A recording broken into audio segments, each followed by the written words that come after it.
Welcome to the Flyers Nitty Gritty Podcast, getting gritty with it with your host, Yegor Zamula, and my guest, Chris Marr. Welcome back to the show, buddy. How you doing?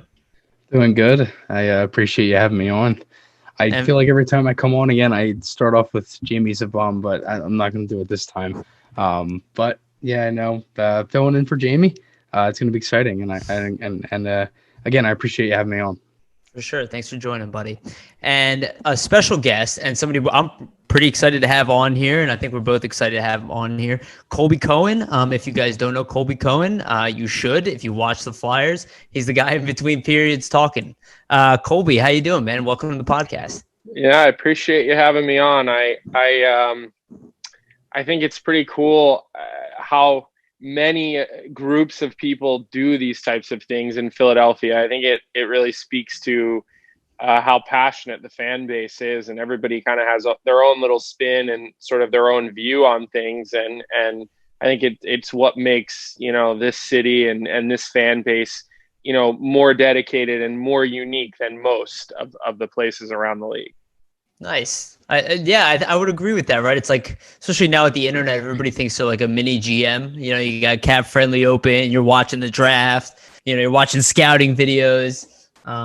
It's getting real here in Philly. I love it. So got a lot to talk about, actually. A lot has happened. But before we get into that, I do want to give people a little background on you, Colby. I just want to, I'm going to keep it pretty simple. I want to ask you about a little bit of your experience.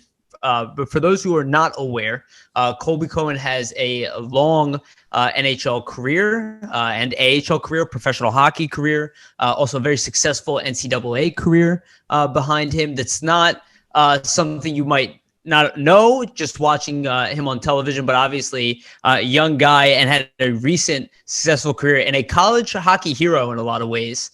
And some pretty cool stories behind that. So my question to you, Colby, and I think this is appropriate because it just happened. You were a second round pick in the NHL, pretty high pick. How did that feel? How did it feel to get taken to fulfill that moment, knowing that you were going to kind of enter the pros?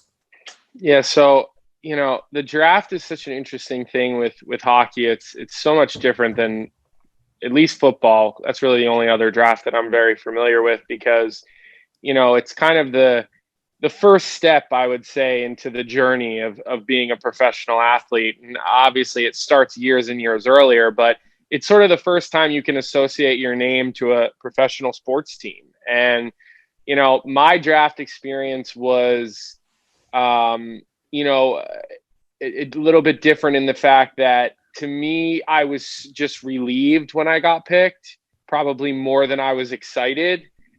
Probably a blend of the two. I mean, I was 18 years old, and you're not so much in touch with your emotions and the different highs and lows of dealing with sports and what you learn to deal with. So,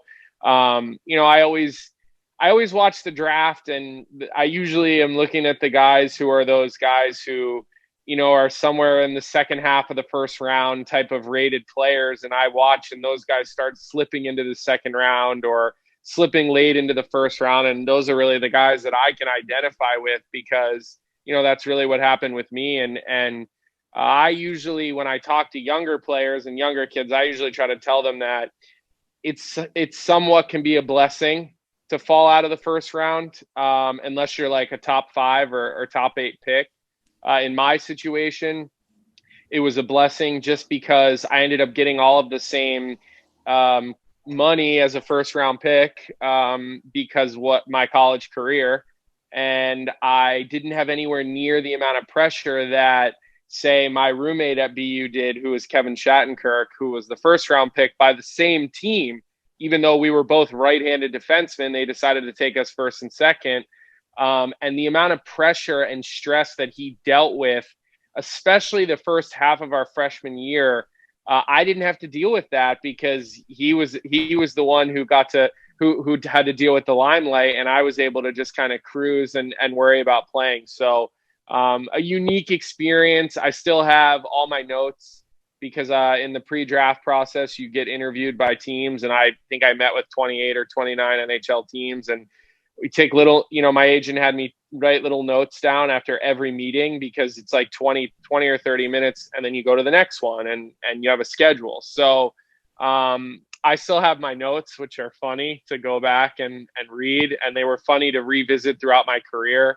And so, it's a cool experience when you hear your name, and, especially, in the first or second round, you get to go up on stage and you get to get that jersey, and then you sit on the panel with Bob McKenzie on TSN and all that whole experience. So, I'm sure it's a lot different now because the kids have social media, and there was no social media at that point. So I just feel like the guys and the players are like more used to the fanfare that comes with it, and sort of the media circus that comes with it. We really weren't at that age. So it was a cool experience. I mean, it's something that I don't look back on often unless I'm asked. But when I do, I start to smile and think about some of the, the highs and lows of the whole draft process.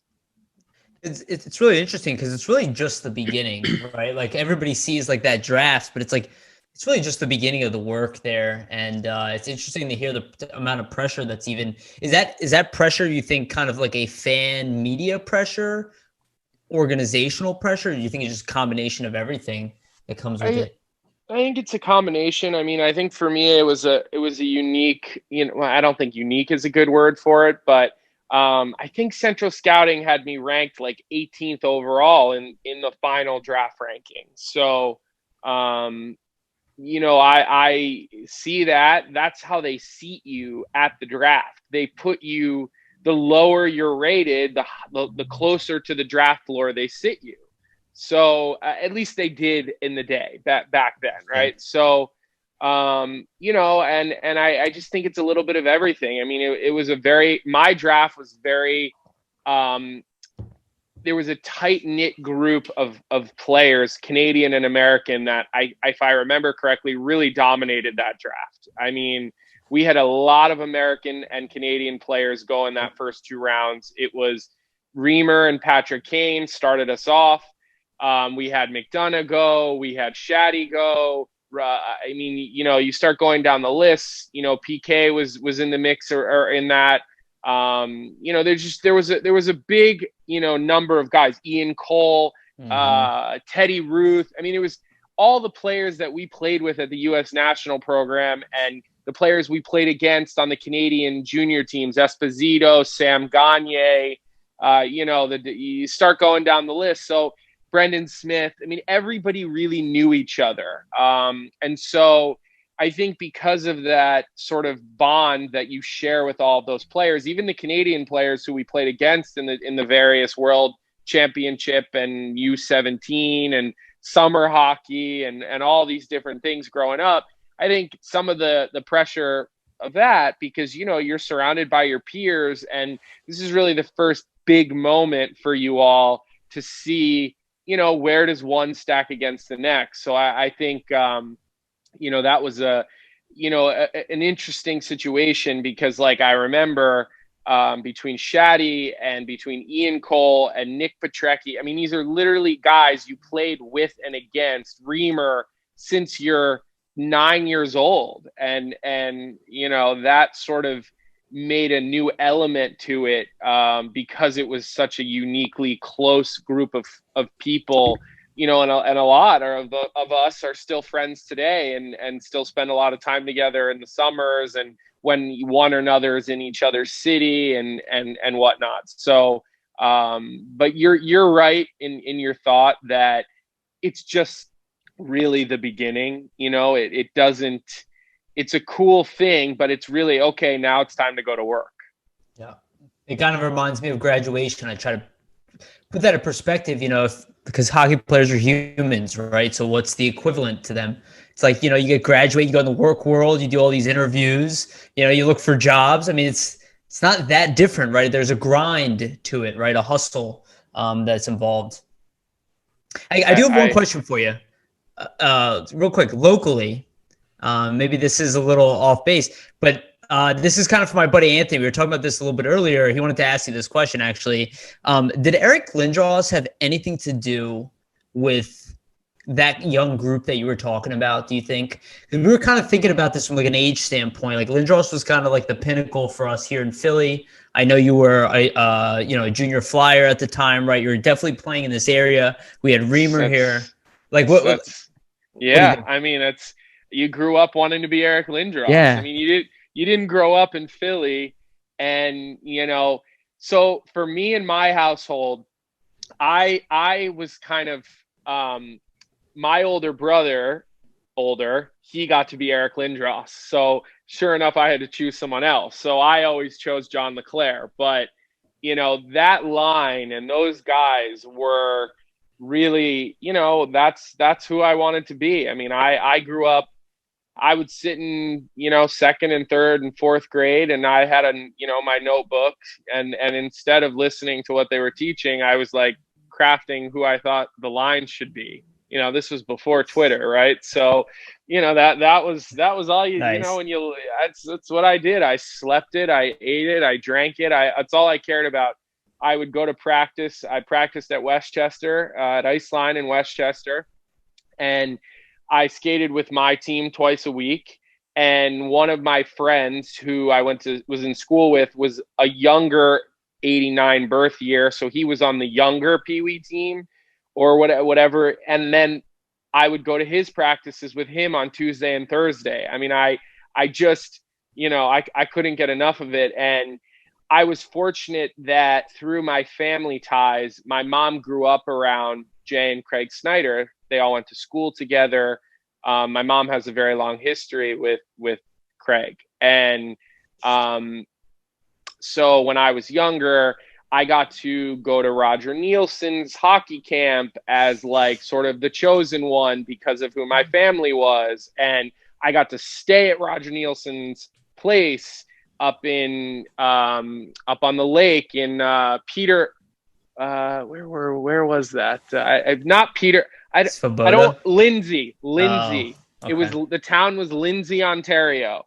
And I mean, we were treated like gold, my older brother and I, and this is all because of the Snyders. And so, we wanted autographed pictures, and we got them. And, after practice, Roger would come over. We would get invited to come to practice. I mean, it was incredible. It was just so incredible. And Roger Nielsen had as big an influence on my hockey career as anybody, because he sort of guided my dad of like, okay, like, my dad basically would talk to Roger and say, well, what do you think of it? When I was young, I mean, I was a young kid, you're a Pee-wee, like every Pee-wee's parents think their kid's going to go play in the NHL. So it was there was a lot of connection there. And, I at that age, when the Flyers would lose in the playoffs, tears would come out of my eyes. When they lost to Jersey in '96, when Lindros got knocked out, I mean, it was like losing a family member. You know what I mean? So, the ties run very deep. The funny part about the draft is that the most devastating part of the NHL draft for me was being skipped at 23rd by the Flyers. That was the most devastating part of the NHL draft. It was why I was so crushed after that first night, because it's all I wanted. And even though you start to grow apart from that as you get better, and as you start to realize like professional hockey could be in your sights, and it starts to be a job, and you lose that childhood connection to your team, but it always lives deep within you, and it can be it can be woken back up. And so that was really tough for me. It really was. And it was leading up to the draft, I was nervous for one of 29 meetings, and it was the meeting with Paul Holmgren and Chris Pryor. It was the only meeting that I was, completely, shitting my pants, for lack of a better term, because it was, because of my childhood. So, yeah, I mean, it's funny just to talk about it. It's funny to hear you ask me about Erik Lindros. I still, watching him play in the outdoor game a couple of years back, and watching those Flyers alumni play in that outdoor game might be the most fun I've had watching a Flyers hockey game since I was a young kid. And I would bet there's a lot of people that are in our age range that felt the same way. Yeah. Because those names, man, and I don't even think because Chris is a little bit younger. Chris, like I don't know if you remember Roger Nielsen, man. That was coach of the Flyers, a very good coach as well. Rest in peace. Obviously, he unfortunately passed away early, but really, really smart hockey guy. And I was younger at the time, but I recall him being a successful coach, and my dad specifically talking about how good of a coach he was. Yeah, it was pretty cool. Pretty cool. And the Lindros era was, yeah, I remember crying. It was crushing to watch his body like just lay there.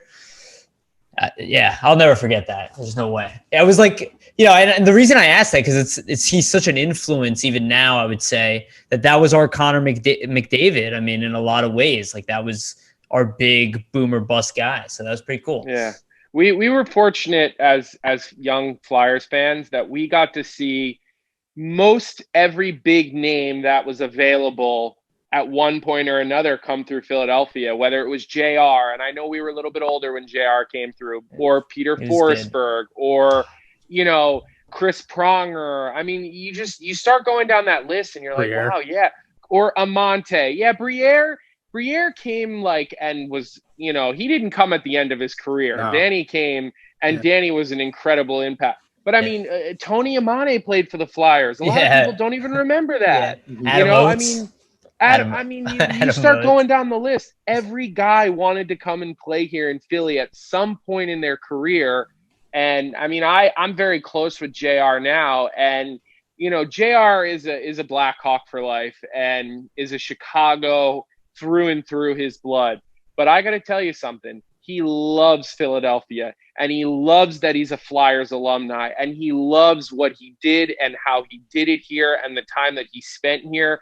I mean, you start getting him going. And that's how him and I bonded. We were in, and I know we're getting a little off topic here, but I feel like people would rather hear this than other things. But we were my rookie year in the league, we're playing Vancouver in the finals. And I guess we must have started the series in Vancouver. They were the home team. Yeah, we won game 7. Yeah. So I think it's before game 1. I knew I wasn't playing or anything. So a couple of the boys who weren't playing, I think the 3 of us who were just the healthy scratches all the way through, we go to get dinner, and then we head over to this bar called the Roxy, which is a very, very well-known hangout in Vancouver. It's probably the most fun bar I've ever been to in my life. And, sure enough, like people start congregating there. Steve Levy and Barry Melrose are there. And then JR's there, and I just I had to walk over to him, and the coolest part was he's working as a broadcaster, and he's like, oh yeah, you're the Philly kid, right? And immediately him and I bonded over Philly, over restaurants in Philly, living in Philly. He still comes back here time and time again. He does a bunch of appearances around here. And that was the start of a now 10-year friendship between him and I, based on the fact that we sort of immediately bonded over the Philadelphia thing. Even though he's not from Philly, I wasn't playing in Philly, but it was important to him. So it's a special thing here, and not everywhere has it. Some places do have it. It is out there, but it's pretty special, here, especially with that group and sort of that era of players. Yeah. And I think we're still working to get back to getting that. Like, we have good culture now, I think, the Flyers, but I've worked for Comcast. I've been a Comcast employee. It's a little different when you're, part of a large corporation and the Snyders are not around anymore. I think now the big element's going to have to be the players on the ice. They're going to have to build that culture. Before we had that family vibe, I don't know if that's ever really going to come back again. So it's like, have to just have a really tight knit locker room now. Mm-hmm. And then that should spread to the fans, because this city does love a winner. There's no doubt about it. If you're a winning team, if we have another Eric Lindros in our mind, people go nuts for these type of people in Philly, and the loyalty is definitely there when they win. Yeah, I think that's a pretty good point you bring up there. When Ed Snyder owned the team, Ed Snyder thought about the Flyers, thought about winning, thought about hockey more than anybody. there was not a minute that went by in a day or when he was sleeping that he didn't think about hockey. I don't really personally know him. I know Craig, I know Jay. I've spent more time around some of his younger his kids who are now in their 50s and 60s. I mean, they're not young in their 30s by any means, but the passion that he brought was definitely a different level. I think when you're owned, like you said, they're owned by a large corporation, which has its pluses and minuses. And it's just different. It's a different vibe. Sounds like you've had some, firsthand experience with it. And I think that that's good, because I think you really understand it then. And you know probably exactly what I mean. But yeah, I think that's probably in any city when you are a corporate owned team, it's going to have a little bit of a different vibe and a little bit of a different feel. And there could be advantages too, because corporations have a lot of money, so they can do and really do whatever they want. So interesting to say the least. I will say this, Colby. I wasn't there for that long, but I did have a role where I interacted with like the C-suite people. So I did like pitches to Brian Roberts, the head of the Comcast company, kind of on a monthly basis. I was kind of just in the room, and it was definitely evident that he was a Flyers fan. Like, it came up several times. There was the reason we have the NBC app that streams the game today. I remember Brian Roberts complaining about it to my department, the team that I was on, saying, "Hey, why can't I watch the Flyers? I'm in Florida right now. Like, this is a problem. Like, why can't I watch my team?" And since then, you've seen there have been some changes. So I'll give him, maybe there's a little bit of love there still, but I don't think anybody's going to replace Ed Snyder. All right. So let's move on to Flyers hockey. And let's talk specifically Flyers, because you're obviously a Flyers fan. You're still a Flyers fan. I think this is quite clear as to why you do what you're doing today. And that's kind of awesome to hear overall, because authenticity, in my opinion, is the best thing. So let's talk about recent signings. So the Flyers have had kind of an interesting offseason, but the most recent signing and I guess the biggest signing, maybe even of the offseason, you could say, I know Phil Myers is still kind of looming out there. We'll talk about him in a minute, but Nolan Patrick. Now, a healthy Nolan Patrick is a question mark to some degree. I'm an optimist. So my attitude is always that, everybody's always working to come back. And that's the way I kind of look at it. But he would necessarily, he kind of would be the biggest offseason acquisition for the Flyers. It is a huge need that they needed all season, why they had to bring on 2 extra centers. So Nolan Patrick signs essentially a 1-year ELC extension. It's almost an identical deal, especially if you include inflation in the deal. It's essentially 1-for-1, so he's not even making more money in comparison to year one. He's actually going to lose. He's going to make less because of the salary deferral, the higher escrow, and I think a qualifying offer is like a 15% raise. Is that what it is? It's either 10 or 15%. I don't know what it is in the new CBA. I think it's either 10 or 15. Yeah. In this case, it was 5. It was only 5%. It was only 5%, which is pretty low, right? Well, that could have just been there's so many different groups of RFA. I don't think the team chooses that. I think a qualifying offer has a lot to do with your games played.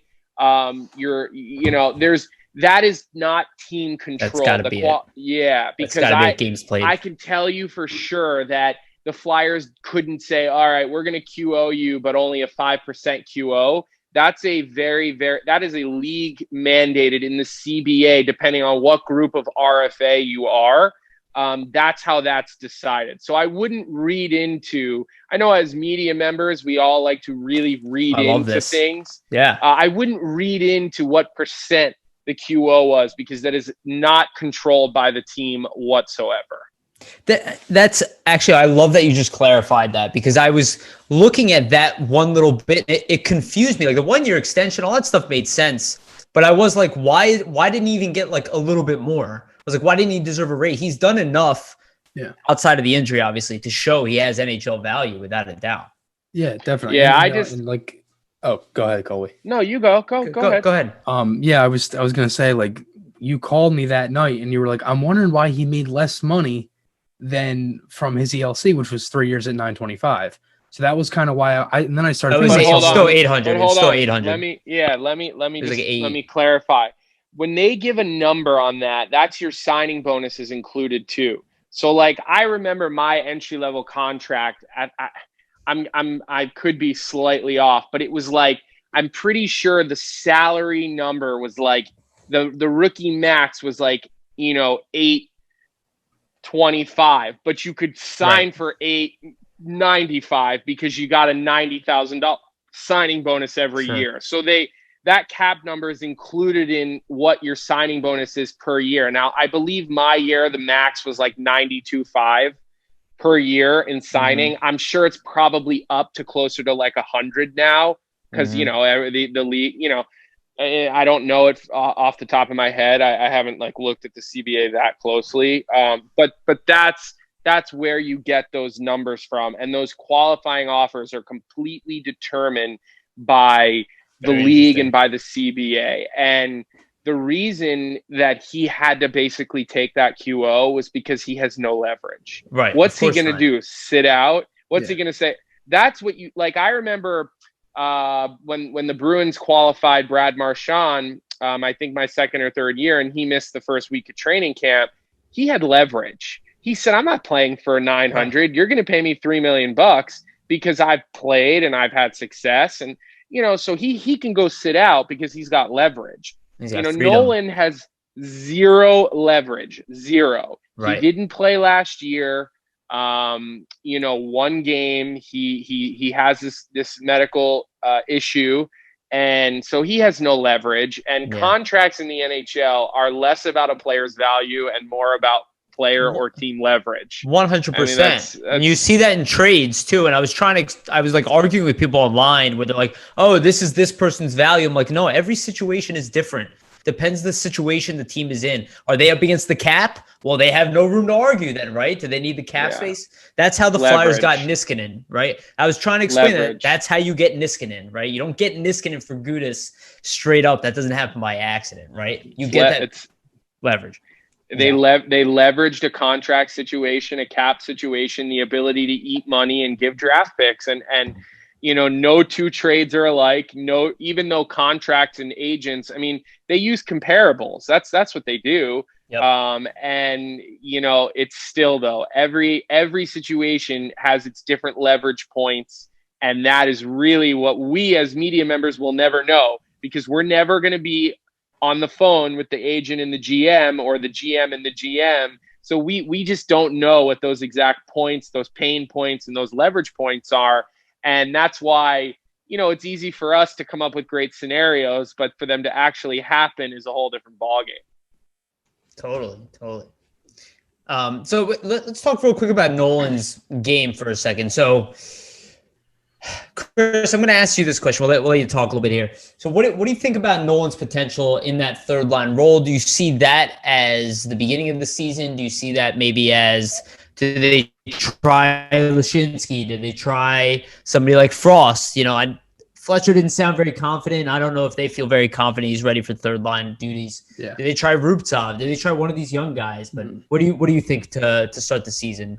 I mean, as of right now, I think it's kind of tough to say. I'm kind of more banking on a guy like Laczynski, like you said. I mean, I'm not really 100% sure on who could necessarily fill that role as good as a healthy Patrick could. That's kind of tough. I mean, if he's 100% healthy, and which again, that's a question mark. But if he's at least healthy enough to play, then I would at least try to put him in that role. I think maybe if something happens and they have a couple guys that make the roster kind of like surprise, like we saw last year with or coming into this year with Werenski and Bunneman, nobody really expected them.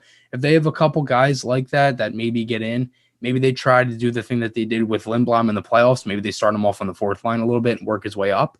I'm not really 100% sure how they do it, but I could see him definitely a third line center if he's healthy. I think he can really be 100% just to help out the whole team in general, because again, I think he adds so much depth really through their whole center. I mean, honestly, you got Drew, Couturier, Hayes, Patrick, Lawton, Raffle can play center. I mean, just the center depth is unbelievable now. and especially if Patrick can come back healthy. So I think he can. I just think it's a matter of when he's able to, if it's the start of the season, if it's a little bit later, and things like that. So I guess we'll really just have to see. But I would definitely like to see him start out with the team right out of camp. And third line? Yeah, third line. Yeah, okay. Colby, what do you think about Nolan? Well, so it really depends on his I mean, obviously, I know I'm stating the obvious a little bit, but, you know, I haven't really tracked his situation all that closely because, you know, the guy's dealing with something. And a lot of people are, you know, have a lot of nasty things to say about it. And you know, I never dealt with concussions, but I know guys who have dealt with concussions and you know, they really mess a lot of guys up.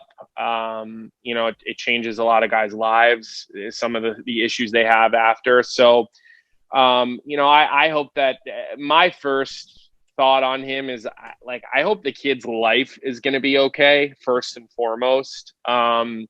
I think that in the grand scheme of things, yeah, you'd love to see him make a couple $1 million a year playing hockey, but you know, I hope the kid's okay. I don't know him personally, you know, or I do know a lot of the players. You know, a lot of them are, I guess, peers of mine just from playing with, against, you know, growing up, whatever, teammates here or there. And I don't know him, but I do know his teammates. They do really like him. I know the media's always been a little down on him just because I maybe before I started working for the network at that time, he maybe just came off a little standoffish maybe to people. And I just think, you know, look, he's getting thrown into a big city with bright lights from you know, where somewhere in Western Canada. And I think it's probably a pretty big difference for him. But guys that I trust on the team, that I know, that I've known since we were young kids, say good things about him as a guy, as a teammate. They like being around him. He lives with one of the guys on the team who, you know, certainly doesn't need a roommate. I think it's more of a, you know, trying to look out for a guy who's going through a tough time. And so, you know, based on all of those things, they've sort of shaped my opinion on him just because I don't know him. Listen, he's obviously a good hockey player. He got drafted, you know, pretty high in the draft. He went second overall, if I'm not wrong, right? Yeah. Yep. And his first year, you know, he showed that he can play in the league. He was clearly not a dominant force, but he showed he could play in the league. Yeah, he put up 30 points. By his third year, you'd hope he's a dominant force out there. So if he's healthy and he's cleared, I don't think he's a guy you put on the fourth line and you play him 8 minutes. I don't think that's the way to make a player like him successful. He needs to play on a line with other skilled players. You know, maybe he doesn't play center right off the get-go because there's more responsibility with center. And, you know, it's going to take him some time to get his game in order because, look, you know, he'll get a whole training camp, hopefully. He'll get a whole preseason, hopefully. We don't really know what that's going to look like this year yet. It's going to probably be condensed, which really works against him. He is on a 2-way contract, so he can be sent down without having to go through waivers. So it wouldn't shock me, you know, if they feel like he needs to go and play some games in the American League just to feel the puck a little in a less stressful environment. I mean, the NHL could be a short season this year, and it could be a sprint from the get-go.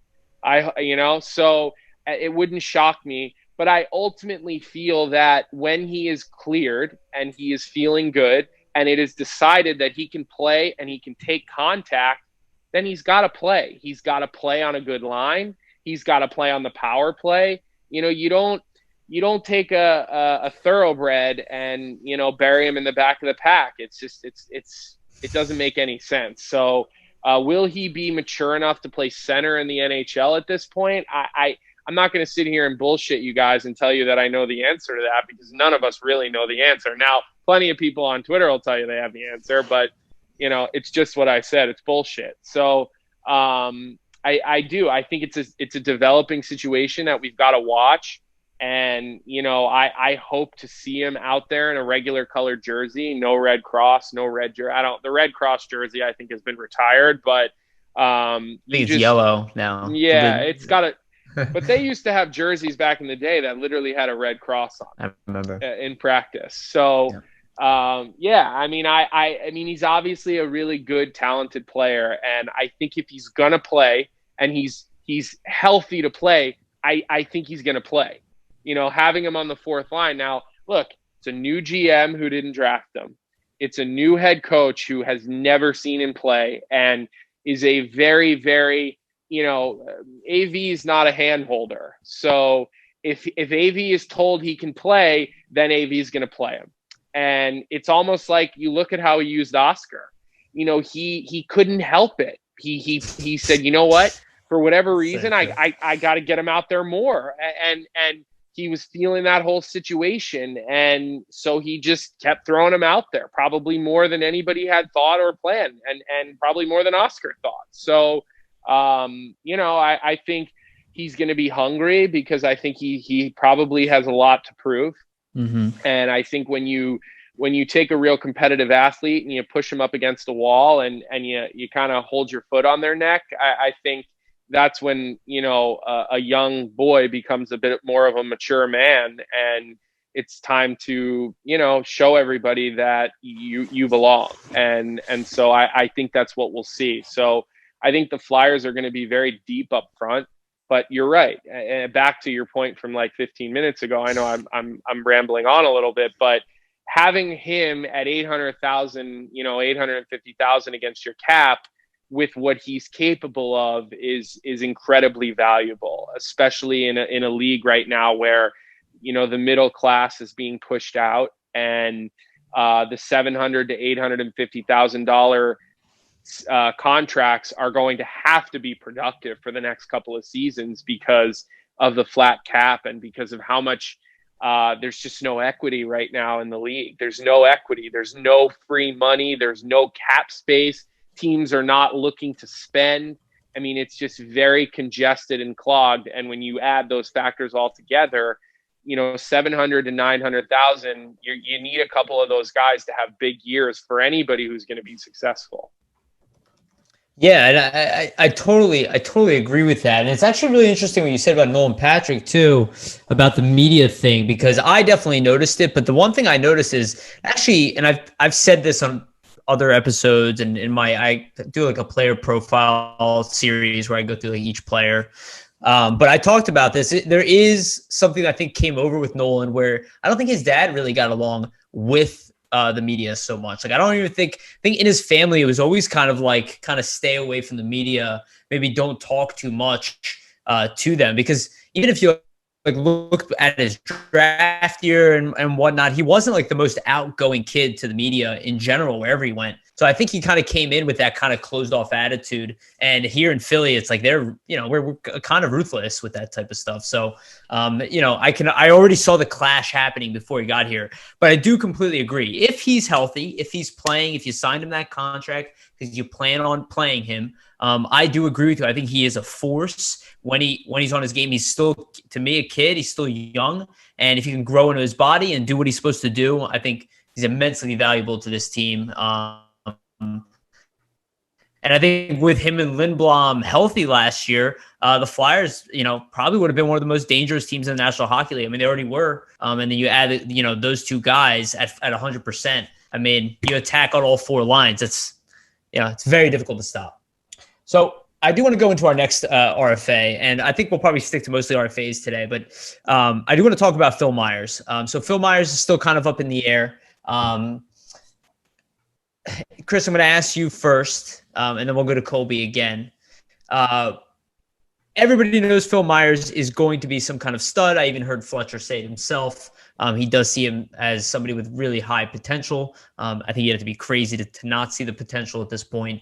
But he's still up there, and he's still waiting for a contract. My thought, again, he's going to get a little bit less than what Sanheim got. He's got a little bit less of a resume, including the current situation. I mean, maybe he could ask for a 1-year deal, but I think most likely we're looking at a multi-year deal, probably under $3 million.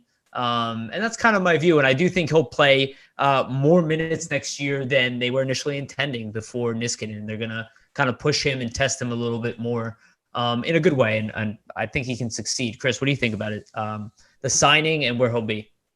Yeah, definitely. I mean, with the way that their defense is looking as of right now, I'm kind of looking, maybe they take that extra step with him and they put him, first pair with Provorov.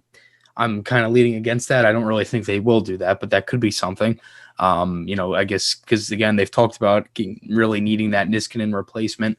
And at this point, it looks like that is if they're going to get that, it looks like it's going to be in a trade. But personally, I think contract wise, I'm thinking around the same thing you said. 2 years. I'm thinking 2 years around 2.6. I kind of had that around the same thing. I mean, we've talked about it before, and I always kind of had him.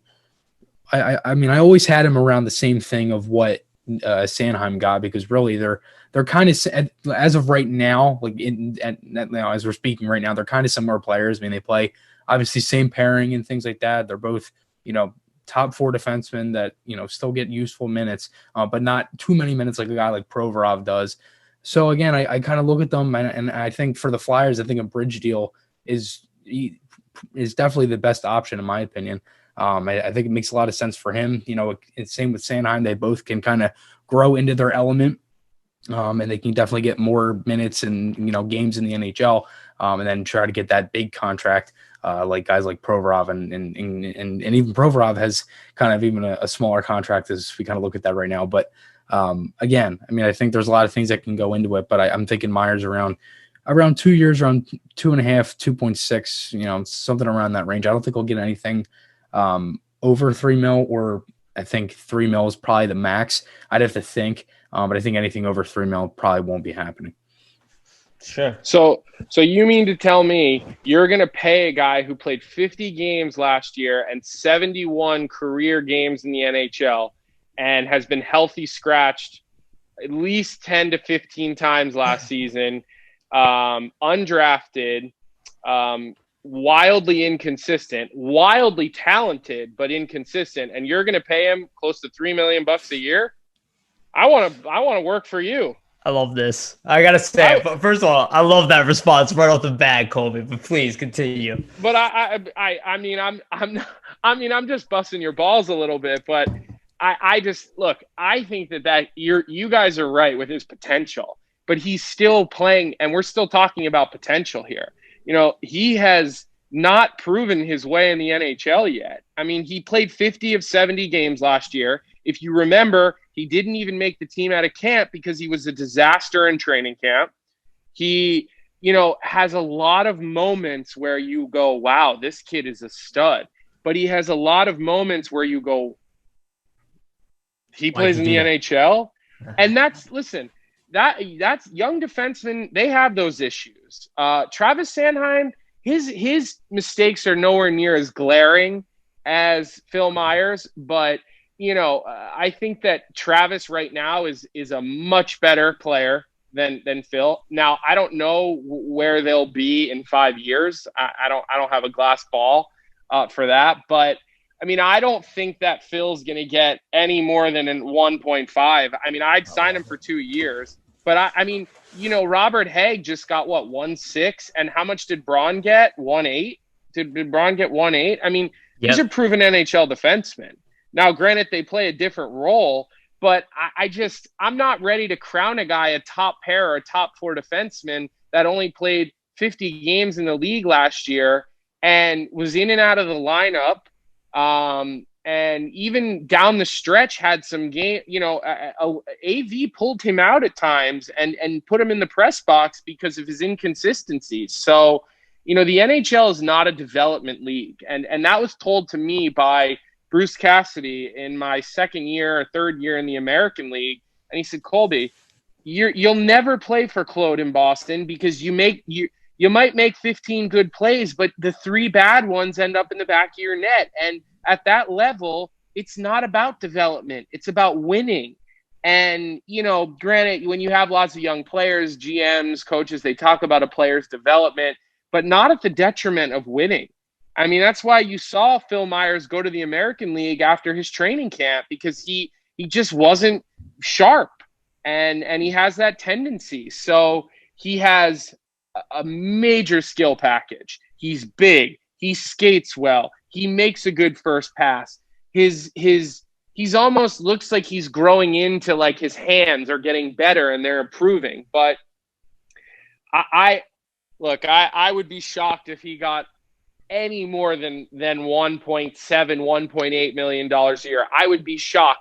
Now, part of my saying for that, he doesn't have arbitration rights.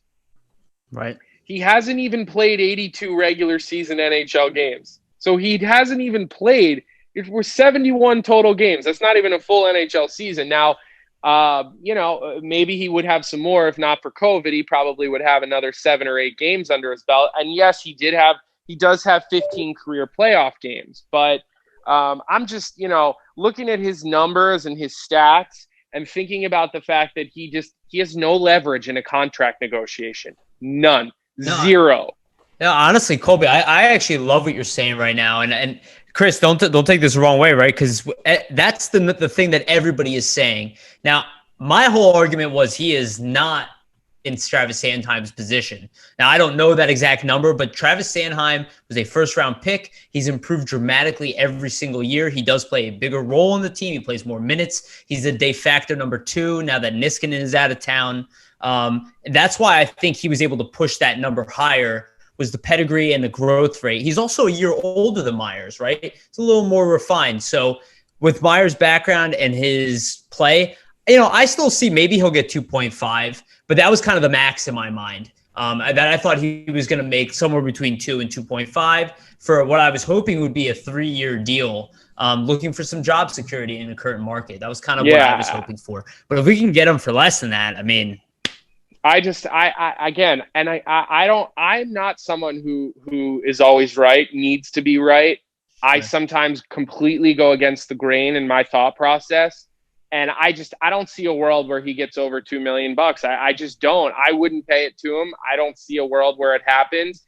And it's not because he's not valuable. It's because he has no leverage. He doesn't have enough games for arbitration. He doesn't have enough years. So here's your option. Take this contract because we're cap strapped and it's a flat cap, or don't, and we'll play with the other defensemen that we have. When you're Phil Myers, you're not good enough to have you're not established enough for a contract standoff. I think Travis Sanheim might have had arbitration rights. I think, but he's a first round pick from this team that drafted him. I mean, all of those things matter. There's a public, there's a little bit of that public appearance. Mm-hmm. Well, we got to lock up our first round pick. We got to get him signed. But seriously, guys, if Myers ends up playing on a 1-year deal for his qualifying offer, I would not be shocked. I seriously wouldn't. I think he'll get more than that. He should get more than that. But think about this, right? Tony DeAngelo played last season on a qualifying offer, and he had done much more in the NHL. Similar amount of games, had gotten traded around a couple of times, but had some success, but in and out of the lineup, played on a qualifying offer last year, not because the Rangers thought that he was a $900,000 player, but because the Rangers said, you have no leverage here. You want to sit out and miss the year? Go ahead, sit out. Go for it. I mean, that's what these things come to. And especially in this situation where there's a flat cap and, there's really no money to be spent. I mean, just because the Flyers might have a couple $1 million free doesn't mean Chuck is in a rush to play where they have to send a guy down the first day of the season just to recall him just to make the cap numbers work. It's interesting.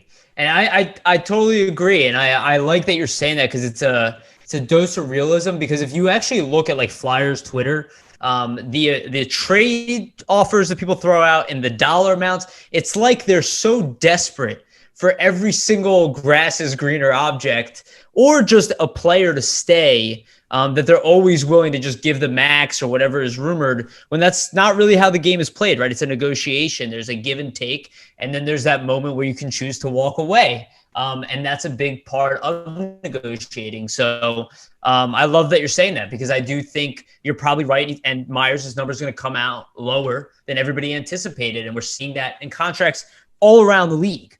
So I think the GMs are playing hardball, and I think financially they probably have no choice. So I do want to talk about one more player. Chris, do you have to drop here? Chris might have to drop early. You have to drop? Okay, go ahead, man. And then I got one more topic here. I just wanted to talk about the remaining free agents here.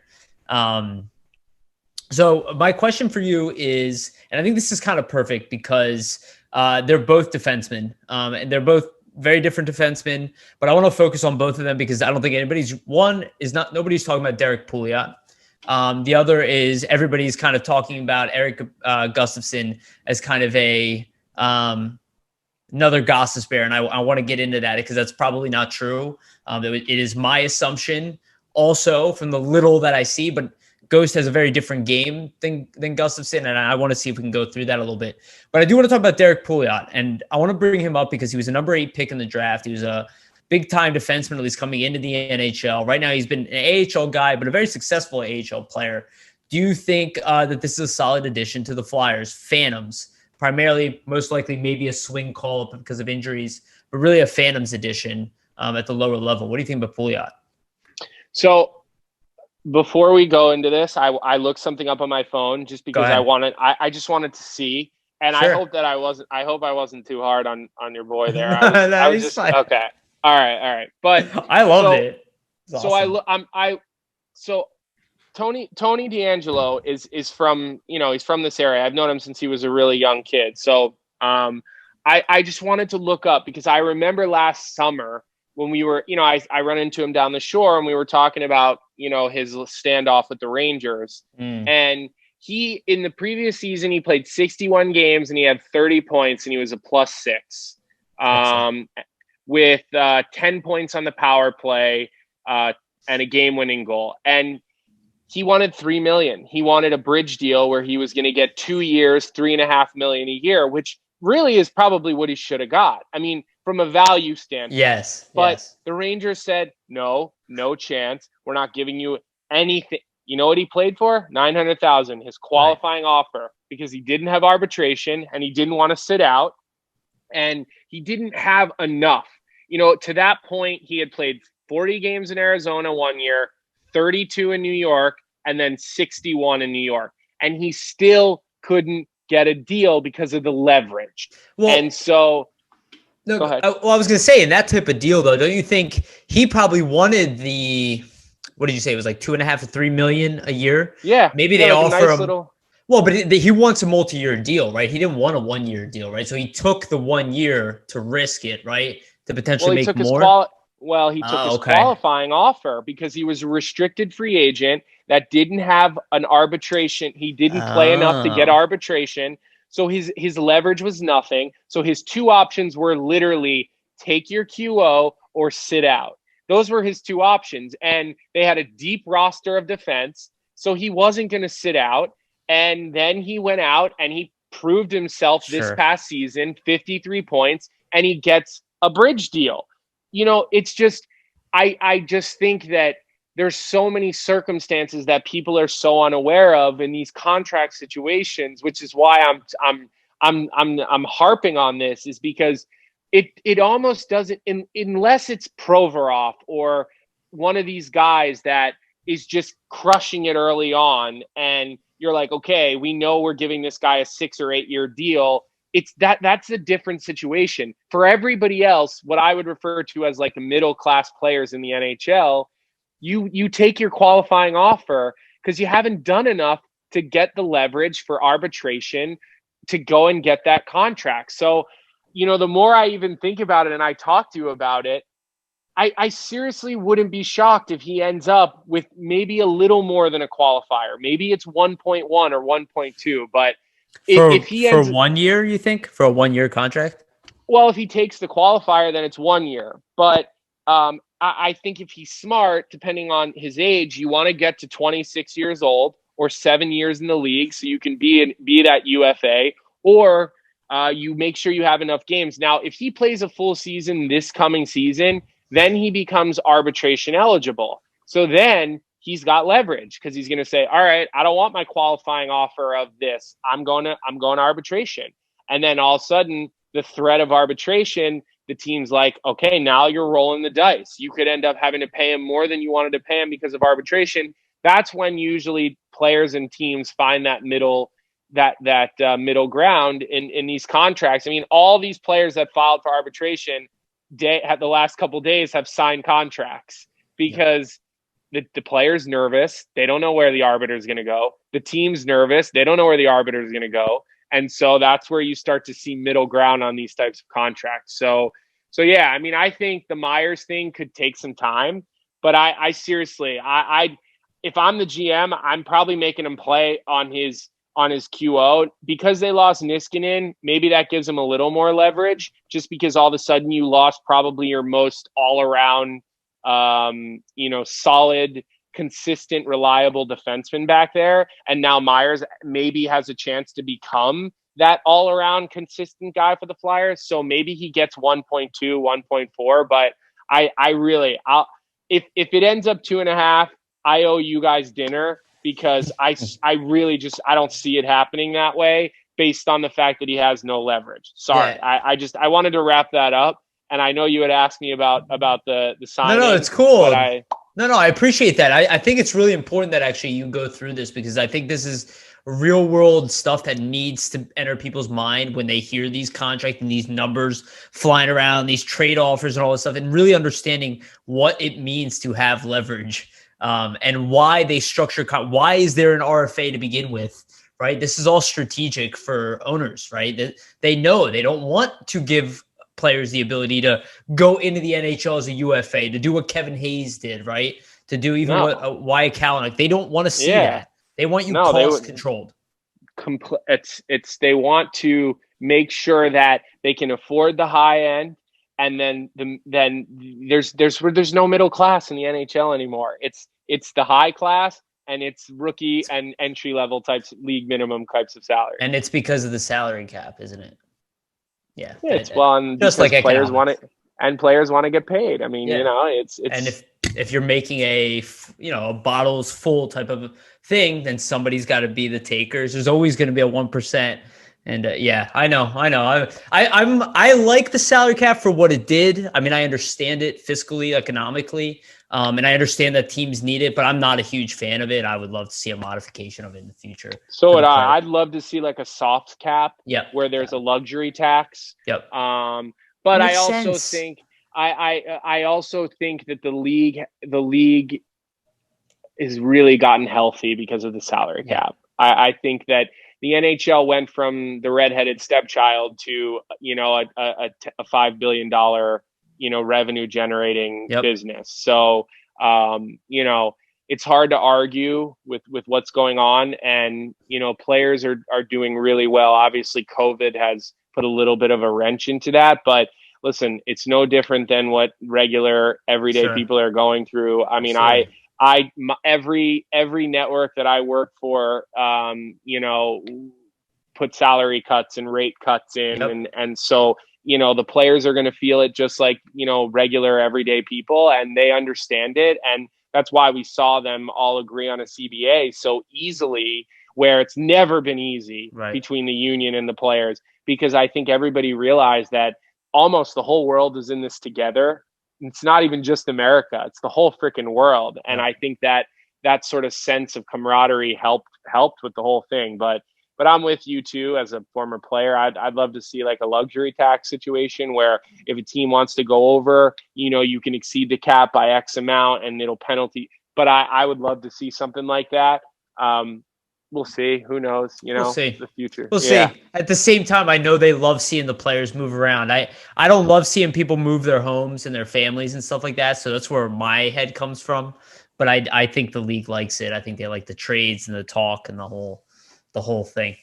So let's get into these last two players here. We'll end on that note. So I do want to talk about Gustafsson because he's the big addition. So first, Derek Pouliot, I just thought he was interesting because he's such a high valued player, and at one point, and then obviously people would kind of see him as an afterthought, like he's irrelevant. I don't like to think that way about anybody in the team, quite frankly, especially somebody with experience.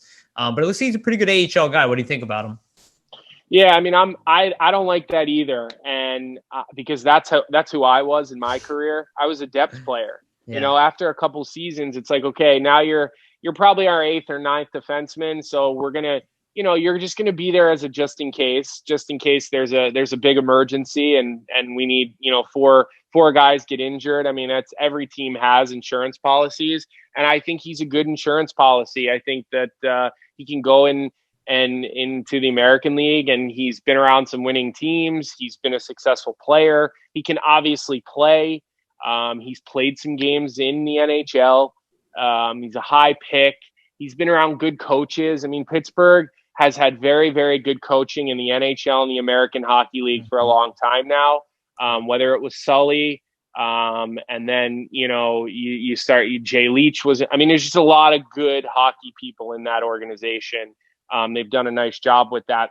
Almost every head coach in Wilkes-Barre has gone on to be an NHL head coach in the last 10 years. Sullivan, Hines, Jay Leach. I mean, they've all gone on. So he's a head coach in the American League, but still he went from an assistant to a head coaching job. So, yeah. So I think that's all really positive. I think that type of pedigree is important.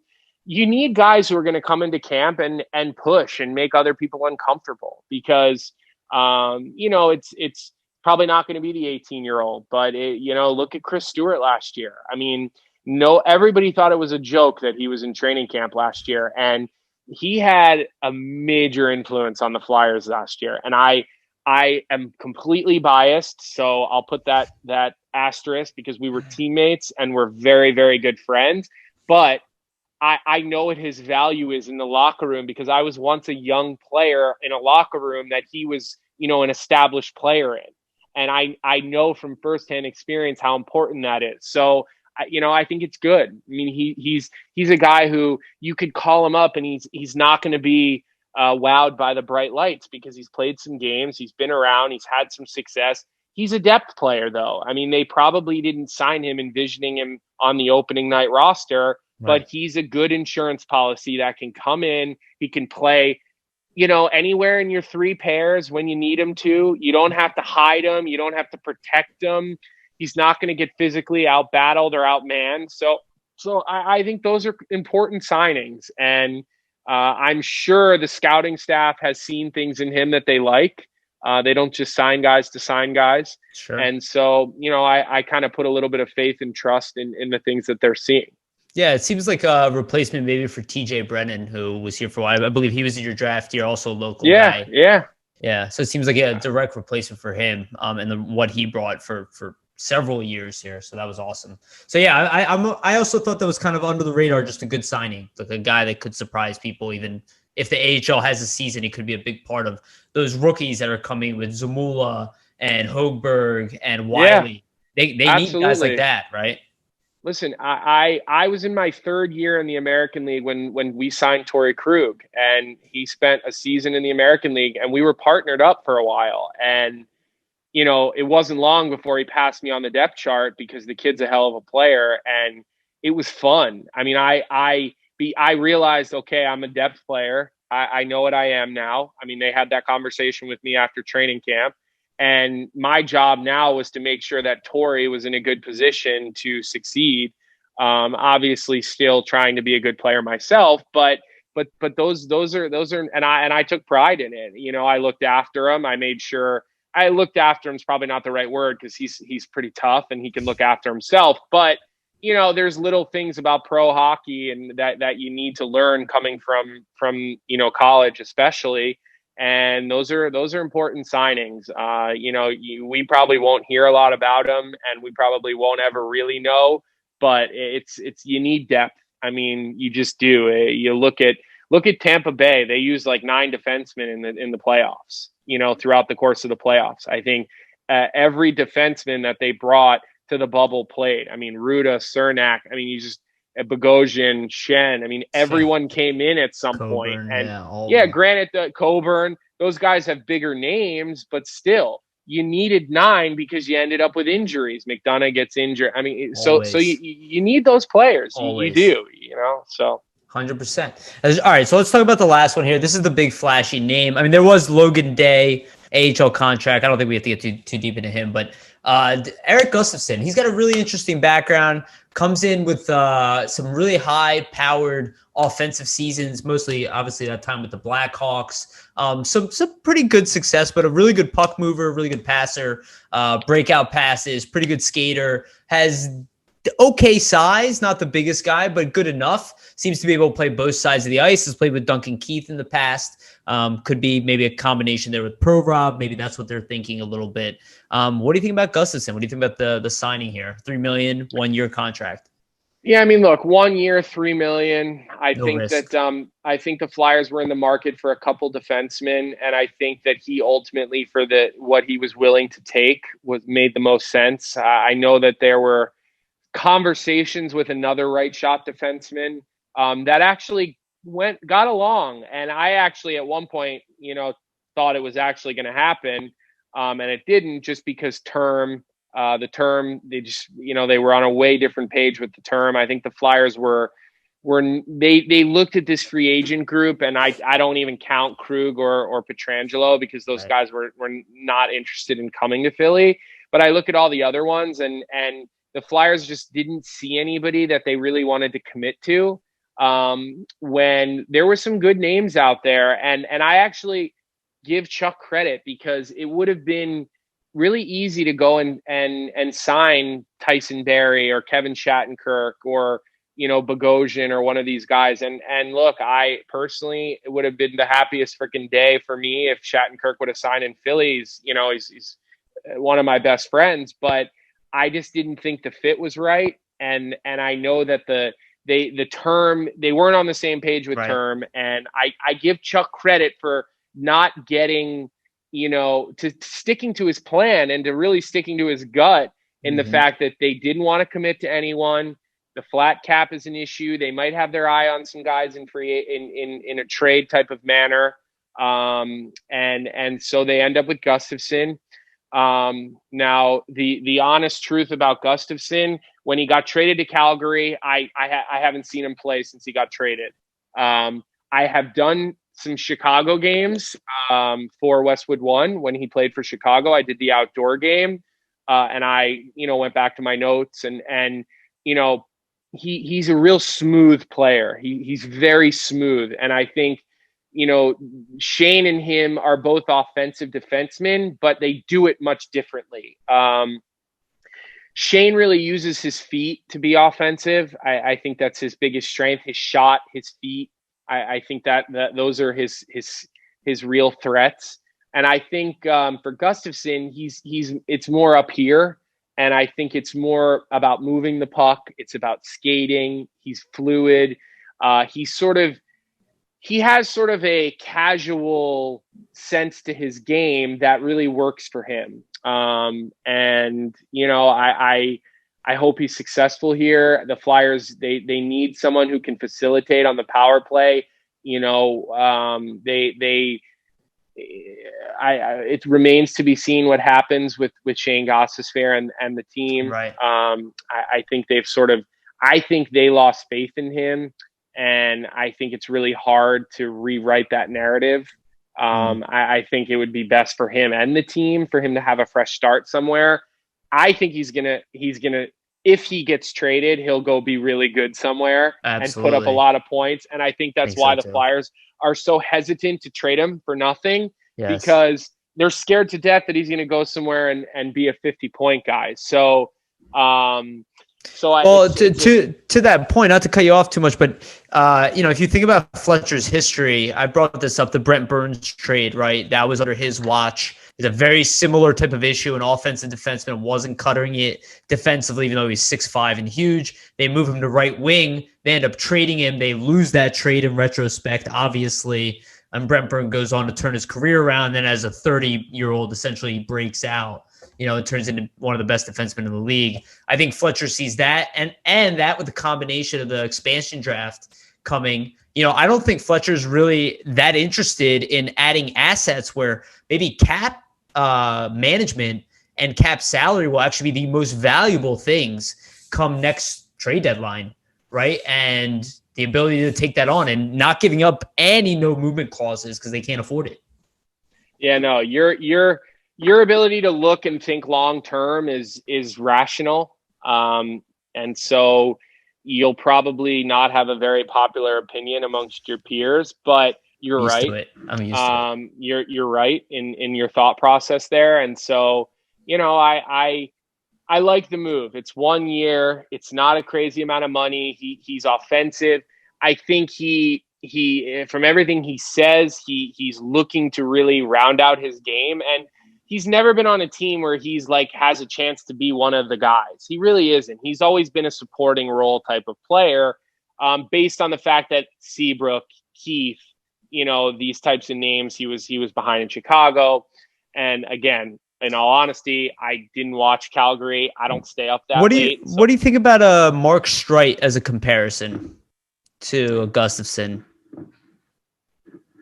Streit wasn't the most dynamic. He was a pretty good skater, but he wasn't the most dynamic skater. He had really good hands. He's kind of just a smooth skating guy. Yeah, I think smooth is the word. And I don't those years where Mark Streit was around Philly, I think when it was young in my career. And so like, I wasn't watching the Flyers every night. I'm not one of these people that reads what an article says and that's how I evaluate a player. I watch, and if I don't watch a player, I will tell you I haven't seen them, so I don't know what their game is like right now. So I didn't see Gustafsson in Calgary. I don't know what his game was like the last 6 months. I know what his game was like in Chicago. And, I remember the coach was challenging him a little bit, wanted to see more from him. They obviously traded him, so they didn't feel like they got what they wanted to see from him. But, his ability to be at the top of the point on a power play, distribute the puck. I don't think having Provorov at the top of the point on an umbrella situation on the power play is what the team needs. I think he's a power play player, but I don't think he's the guy who stands at the top. And I think Gustafsson is a facilitator. And I don't think Shane is the guy who stands at the top. Shane is the guy who loads for the one-timer at the top of the circle. That's exactly where I would put him. So you need a facilitator up there. You really need a facilitator. And he's going to get a chance here, I think, to be a facilitator. He didn't really ever get it in Chicago. You got Patrick Kane. Everything runs through Patrick Kane.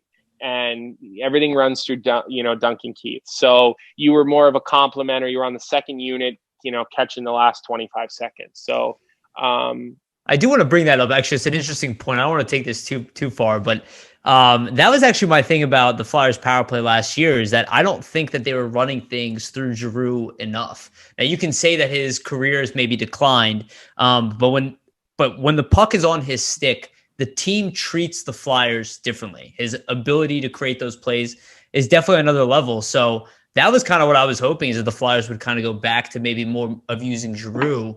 But it does sound like you're probably on to something here. And it's probably where they ideally saw Gustafsson, is maybe he's going to be playing that top power play unit maybe day one. And that might surprise people, but that might be what we see. I'm with you. Their power play, I mean, they don't run it through anyone. And I don't think that's personnel. I don't think that, I don't think that they work at it enough. I don't think that their roles are clearly defined. I've spoken to players on the team who play on the power play, and like, there isn't defined roles. When you have a really good power play, everybody knows their role. Right. It's Giroux, one guy's a shooter, one guy's only job is to stand in front of the net, and everybody's on the same page. And we know that when there's a battle in the left corner, whoever the right point is going to get to the right hash mark, because you're going to release the puck around. There's automatic things. And I just don't think Michel Therrien did a very good job with the power play last year. It was very evident in the playoffs. I think they did, they wanted to cut off their nose to spite their face, not having James Van Riemsdyk out there on the first power play. I think that's you look at a guy's history who's done it for 10 years in the league, you'd got to lengthen the leash. You just do. So I hope Gustafsson will get that opportunity to facilitate and to really sort of simmer things down, put people in the right roles. But when you look at that power play, I mean, what's the biggest threat on their power play? It's like, because and let's just pretend Shane isn't out there. When you remove Shane's shot, who is your threat? Who is the big scary threat that teams have to cheat to cover on that power play? It used to be Giroux. You could make a case that it could be Coots in the slot, even though you didn't see him so much do that. But I don't necessarily disagree. Year, though, you know? Yeah, last year, no. That's why I kept saying, run it through Giroux. He knows what to do. He's 10 steps ahead of everybody anyway. He quarterbacks. I agree. He's the smart. Say what you want about the guy, but he's the smartest player on the ice when he's on the ice, especially from forward standpoint. There's nobody who's thinking the game at the level he is while he's on the ice for his team.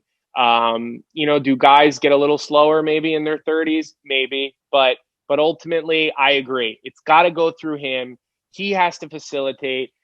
And then you just need threats. You need a shooting threat. You need someone who's going to make the goalie, uncomfortable. You just got to define some roles on that power play, and you need a threat. I mean, you look at these teams like, and Tampa's not a good example because they're just freaks, but like Dallas, for example, you got Seguin. He's got a big threatening shot. Jamie Benn will make you miserable in front of the net. You've got Klingberg up top. Like, you have these guys who are threats at what they do. So as a penalty kill, there's a lot to think about. And when you're killing a penalty, and you don't have a lot to think about, and you just got to keep you got to stay in the right lane and have good stick positioning. It's a lot easier to kill a penalty. And it's a lot less stressful on your team defensively. That's a great point. And the defined roles, it's like, oh, I know. I mean, it creates more of a threat because I feel like it also gives that player the confidence in the agency to kind of take those risks. I'm the guy, right? I'm Giroux. I'm the guy. I am going to take lead. I am going to take point.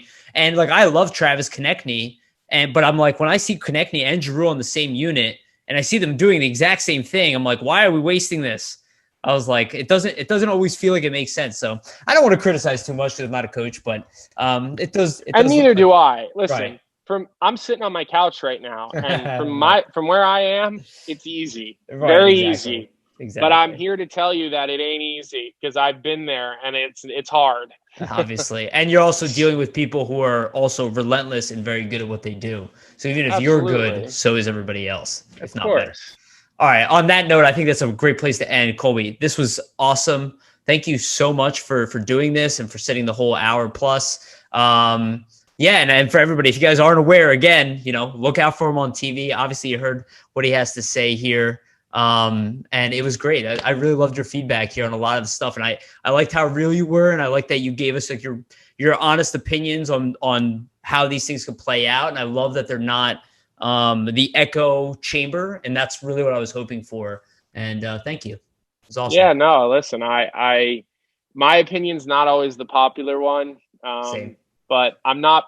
Look, I get paid to be an analyst, and so that's what I try to do. I try to break things down. It's not my job to go with the flow. It's to say what I see. And the cool thing about hockey, and I've had these discussions with head coaches, and when I played, I really liked watching film, and especially when I was at Boston University, David Quinn and I would really watch film every week together. He was the assistant defensive coach when I was at BU. He's obviously now the Rangers head coach, but we would laugh because we would watch a play and he would be ready to, hang me from his door, and I would be like, I thought that was a good play. And so it's such a